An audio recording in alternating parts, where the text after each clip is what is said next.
TheSirenSayz,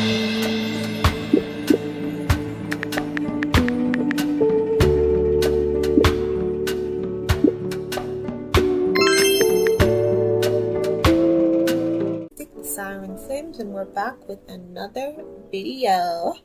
Alright, so this one is going to be special because it's a video I've been teasing for a long time and a video that I was afraid to do, but we are doing it today.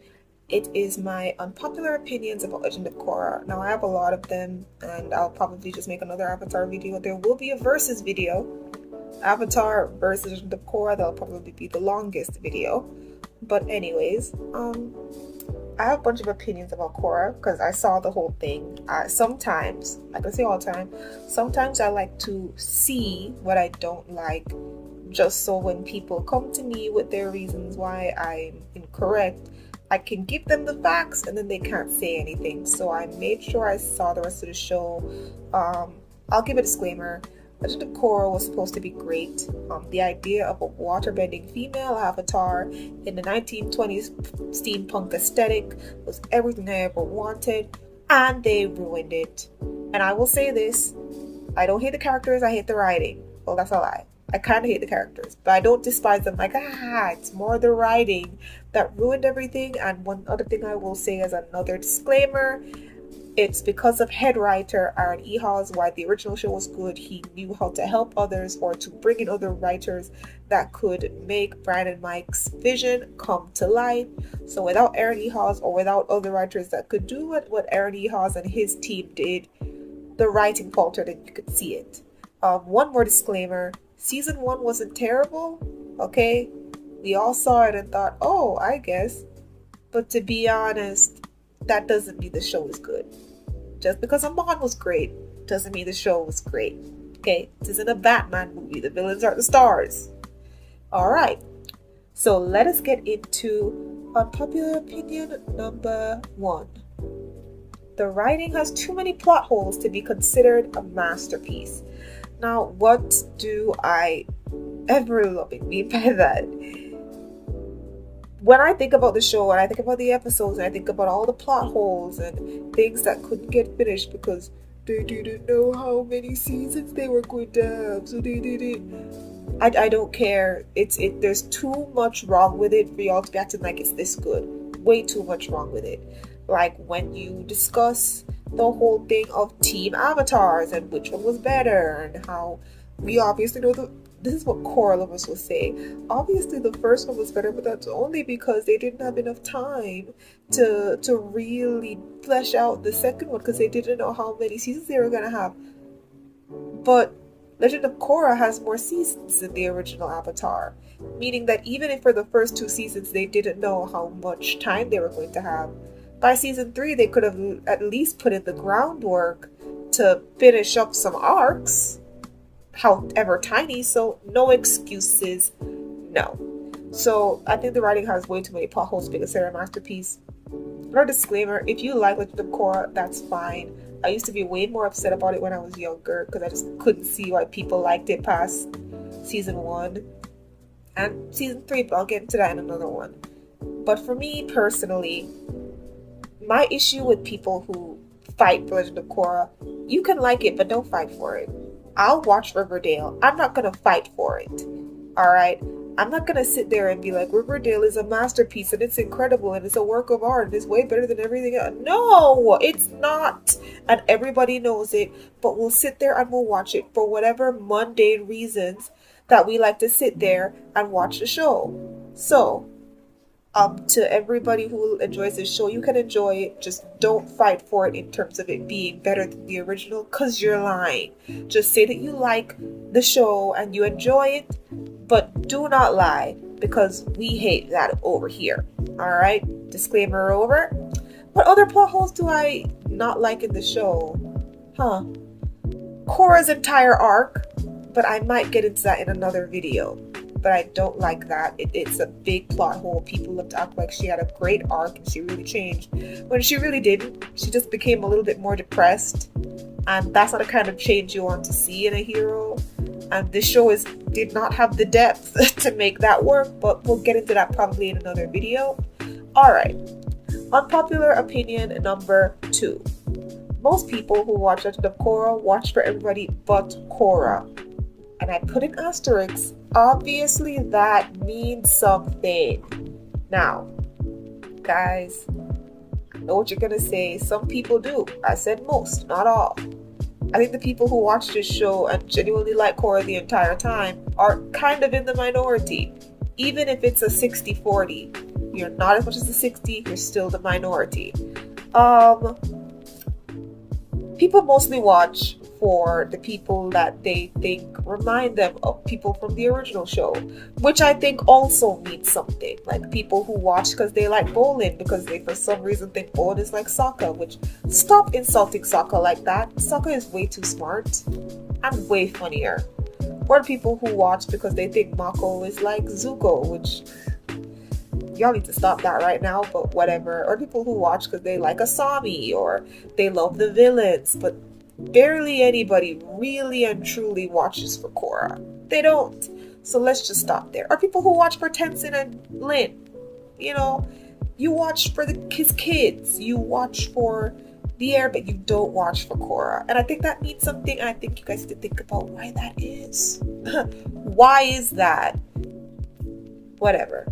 So, unpopular opinion number 3. Let's get into some characters. Bolin is not a himbo. He is just poorly written. Giving him a cutesy little name like Himbo doesn't excuse the way he was poorly used in this show. Now, why did I do this? I don't think I really got into anybody else's character. I might do another video getting into character by character, but I guess I have to rewatch the show. I don't want to do that. I've heard a lot of people who rewatch the show now saying Bolin gives such himbo energy, which, in my opinion, what the word means or what I think it means, it's like this lovable, dumb person who is naive and they don't really understand how life works fully, but they're lovable and they're funny and you want them around.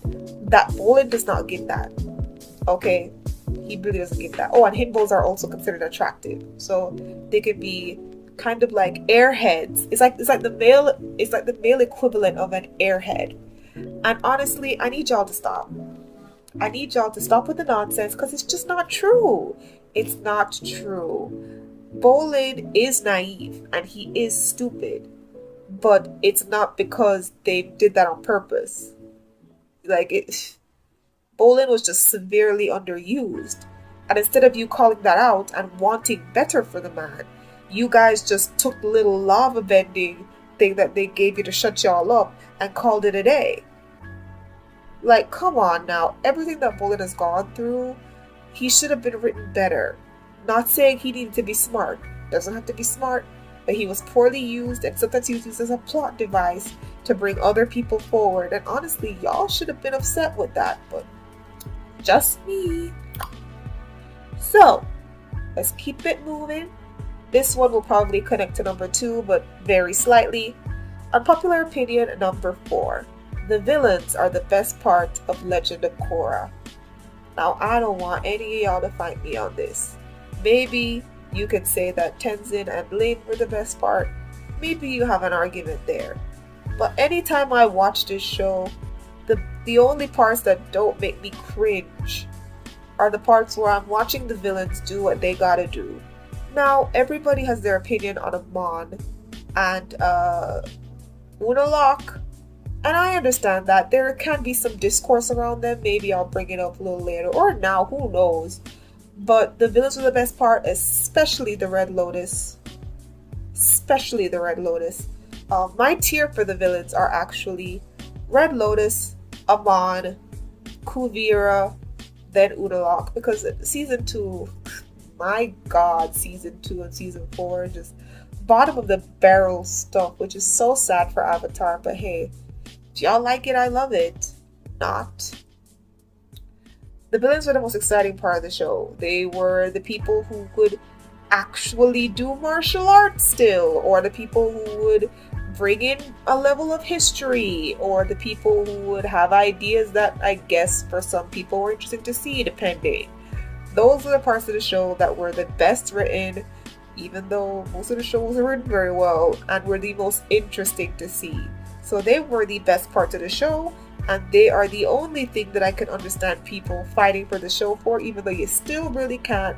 But I could understand the delusion from that side of the spectrum. Alright, in the next vein of villains, we have number 5. Fifth unpopular opinion, the Red Lotus was too good for Legend of Korra. I can go on for a cute minute about how much I loved the Red Lotus. They were incredible. I loved them. Zahir and his gang, they deserve a spin-off show. They deserve an entire spin-off show. I do not need for Brian and Mike to make a whole Zuko movie or whatever the hell they're trying to do now, because honestly they don't have the range. Unless they get the right writers, it's all gonna fall to crap. Whatever. Yes, I am one of those people who is more excited for the Netflix thing than whatever Brian and Mike are doing, because I don't trust them, and I'm gonna make a video about why in the future. It'll probably be mixed in with one of my Let's Plays, whatever. Also, just to say it mildly, I love this cinemaking of the screen, which is why she will be in the thumbnail for all of these Let's Talk Body Shop videos. Even though the thumbnail will change, her face will still be on there because she's gorgeous, and we out here. So, Red Lotus is too good for the show. Ming Hua, the idea that she is a world-class waterbender with no arms, Zahir being such a good martial artist that he could lead a team filled with specialized benders. And I have to think about specialized bending down the road, but specialized benders. They were all poor kids who have been through a lot. Pali having a special type of combustion bending which you can curve explosions, my nigga. Like, come on. They were too good for the show. And to all you people who weirdly say that, oh, Avatar, Aang and his gang could never be. Yes, he could have. At the most, with how reasonable. Yes, I think Zahir was very reasonable. I think Aang probably could have talked him out of it. With the right writing. I don't mean just out of nowhere perfect. No, with the right writing. I think they were too good for this show. That's why season 3 is kind of an anomaly. It's like, wow, you just have these guys just here, just doing the dang thing.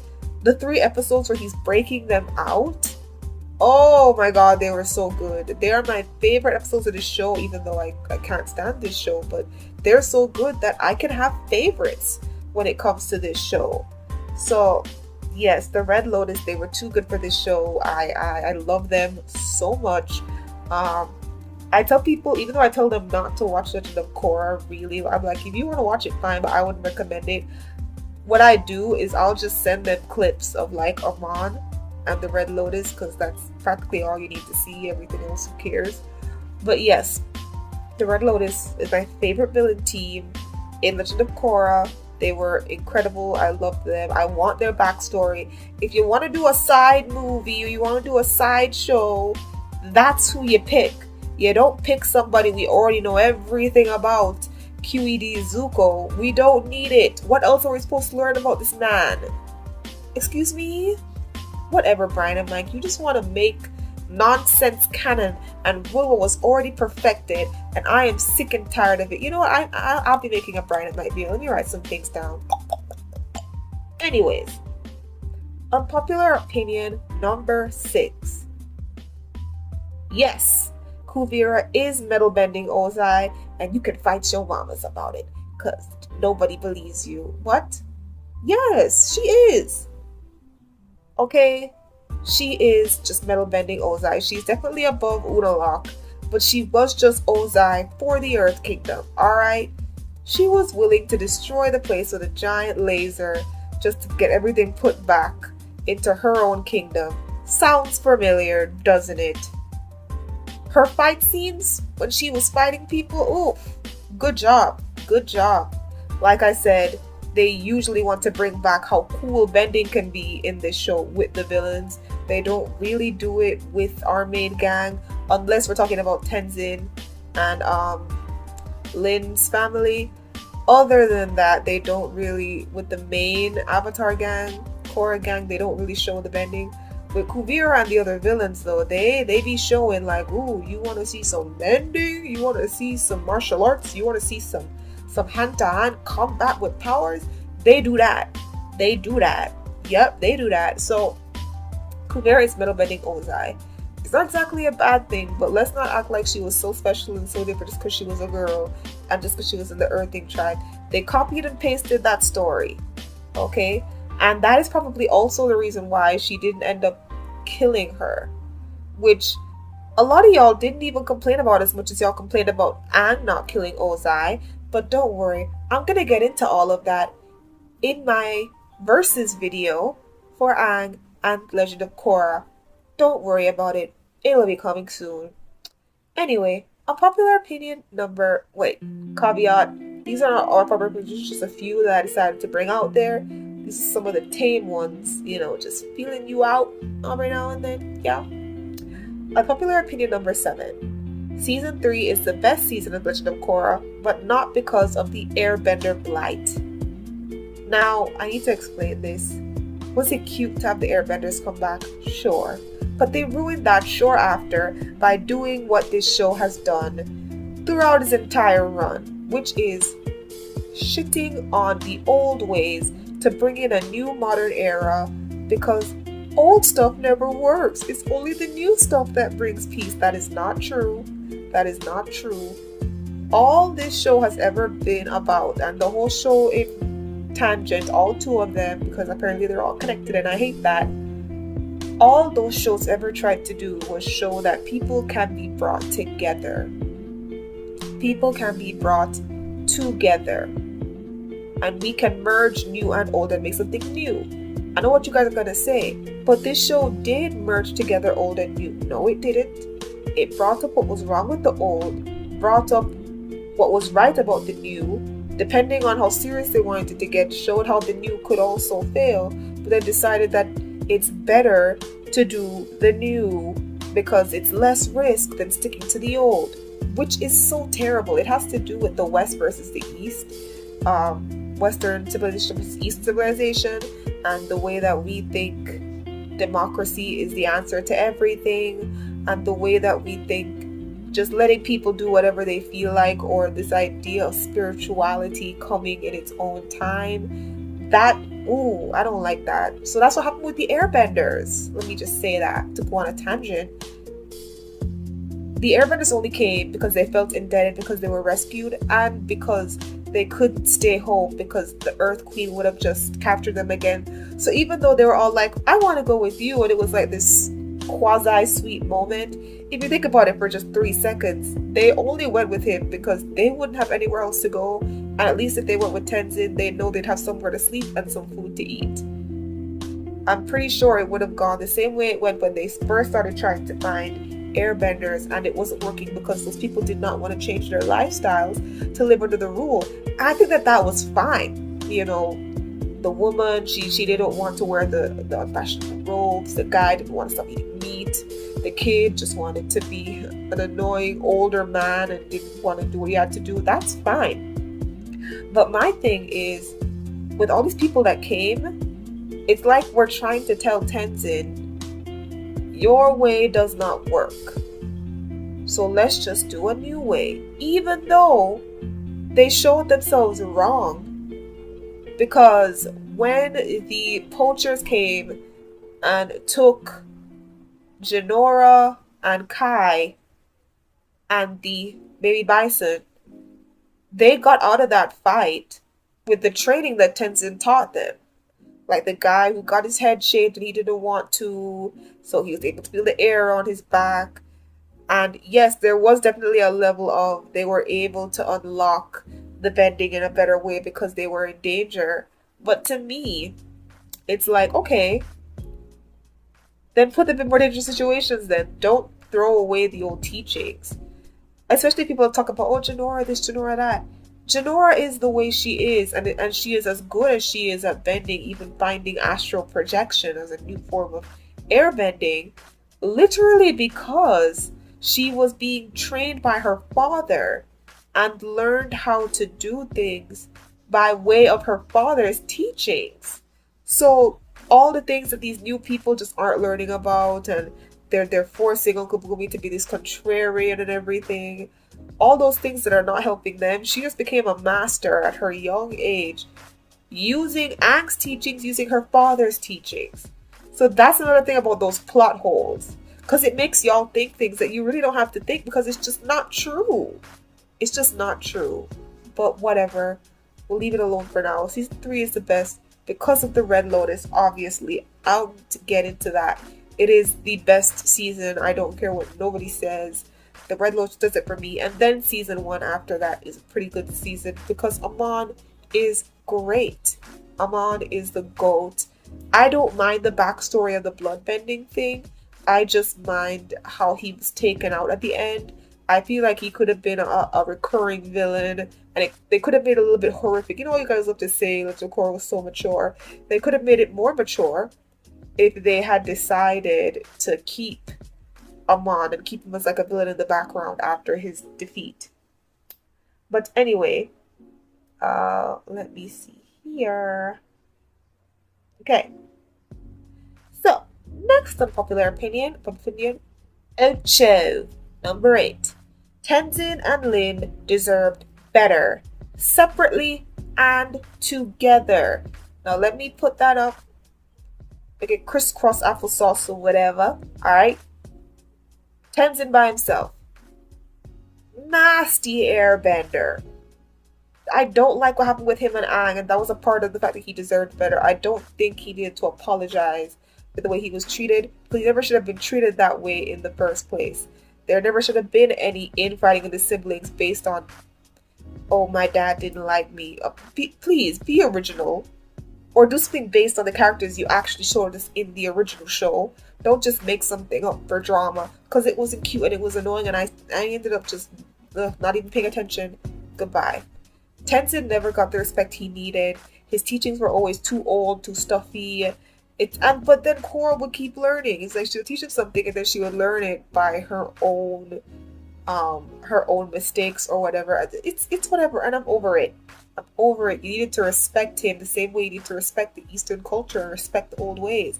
New stuff isn't always great. If I want to see something about the democracy and how that's used, there are a zillion shows I can watch to do that. Why do you have to inject that into a show that I'm watching where I don't really expect to see that in that way? You can put democracy into a team dynamic. You don't have to put it into a way of learning things. You don't have to inject modernity into everything. Thank you. Lin, the disrespect. I'm gonna need y'all to really put some respect on my nigga Lin's name, because y'all just don't have no respect. Like, you don't have any, and it's so weird. Like, Lin is that girl. I am one of the few people that think that she was completely right to not like her sister, because I've been there, not in terms of my sister, but in terms of like, you tried your hardest and then you got shit on, and then that same person who shit on you is now living a way better life than you, and everybody thinks that you're crazy, thinking that this person could have hurt you, but they did, and now you're kind of being forced to forgive and forced to forget. I don't like that. I don't like that. I think she deserved to be angry, and they could have written it better, and y'all who were watching could have been a little bit more empathetic. Like, how much did you need to see? Anyways. Alright, now when it comes to them being together, I ship them heavily. I think they should have been together. Pema ain't shit for what she did, and honestly, I feel like the fact that she didn't want kids, maybe there was a reason behind that. I personally do not want kids. I hate the fact that people always just get over that and have kids. But if they want her to have kids and be with Tenzin, then do that.